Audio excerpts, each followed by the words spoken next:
कृष्णा। तो आज हम एक बहुत इंपॉर्टेंट टॉपिक पे बात करने वाले हैं, वो है धर्म के बारे में। धर्म का डिस्कशन गीता में हुआ है, धर्म का डिस्कशन महाभारत में हुआ है। धर्म के बारे में एक बहुत इंपॉर्टेंट वर्स है, 8.15 वर्स इन मनुस्मृति, जो ये कहता है कि धर्मो रक्षिति रक्षितः, मतलब if you protect Dharma, Dharma will protect you.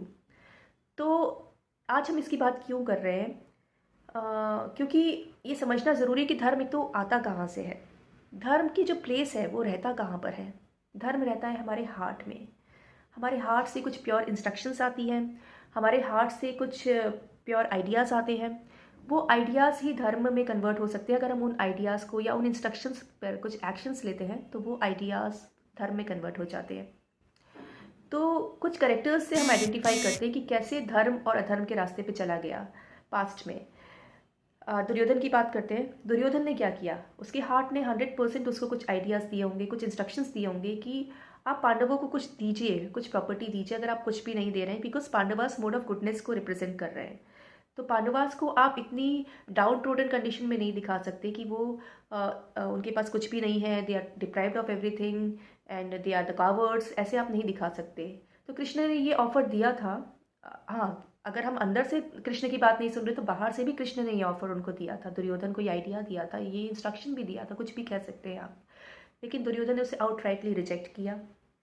तो पूरी तरह से कंप्लीटली अंदर से भी कृष्ण ने कहा, बाहर से भी कृष्ण ने ये कहा, और दुर्योधन ने उसे रिजेक्ट कर दिया। तो ये टोटली अधर्म को डायरेक्टली फॉलो करने वाला दुर्योधन है। सेकेंड करेक्टर है धृतराष्ट्र, जिसने he kept on postponing the things. अधर्म के रास्ते पे चलने का एक और तरीका है कि जब धर्म आपको अंदर से कुछ कह रहा है तो उसको मत सुनो, और सुनो तो मत सुनो। अगर सुन भी रहे हो तो पोस्टपोन कर दो कि हाँ हम करेंगे, हम आगे करेंगे, हम आगे करेंगे, हम देखेंगे, जब सही समय आएगा तब हम करेंगे। इस तरीके से धृतराष्ट्र पोस्टपोन करता रहा। तो पोस्टपोन करने की टेंडेंसी भी अधर्म के रास्ते पे चलना होता है। कर्ण कर्ण तो बहुत फास्ट था अपने एक्शंस में, वो एक्शंस पोस्टपोन नहीं करता था, वो एक्शंस तुरंत लेता था, लेकिन अधर्म के एक्शंस तुरंत लेता था। धर्म के कुछ एक्शंस लेना हो तो नहीं, अधर्म के एक्शंस लेना हो तो फास्ट। और फिर कंप्लेन करता था कि मुझे इस तरीके से पोर्ट्रे किया जा रहा है, या मेरे साथ अधर्म हो गया, जबकि खुद हम अधर्म कर रहे हैं और हम कंप्लेन भी कर रहे हैं। तो इस तरह के करेक्टर्स भी होते हैं। तो हमें ये डिसाइड करना है कि क्या हम दुर्योधन के रास्ते पर है, जहाँ हमें अंदर से भी इंस्ट्रक्शंस मिल रहा है, बाहर से भी इंस्ट्रक्शंस मिल रहा है, फिर भी हम कंप्लीटली आउटराइटली रिजेक्ट कर रहे हैं। हम धृतराष्ट्र हैं जो ये क्या कि पोस्टपोन कर करके कि हाँ हम देखेंगे, हम करेंगे, हम सोचेंगे, या मैं हेल्पलेस हूँ, मेरे पास और भी काम थे, या जो भी, मतलब मटेरियल लाइफ में हम ऐसा करते हैं, तो भी हम अधर्म के रास्ते पे चल रहे हैं। और तो तीसरा कर्ण, जो कि अधर्म के रास्ते पे चलने के बाद भी कंप्लेंट्स कर रहा है। तो अधर्म का साथ देना और उसके बाद कंप्लेंट्स करना, हम इनमें से कुछ भी हो सकते हैं।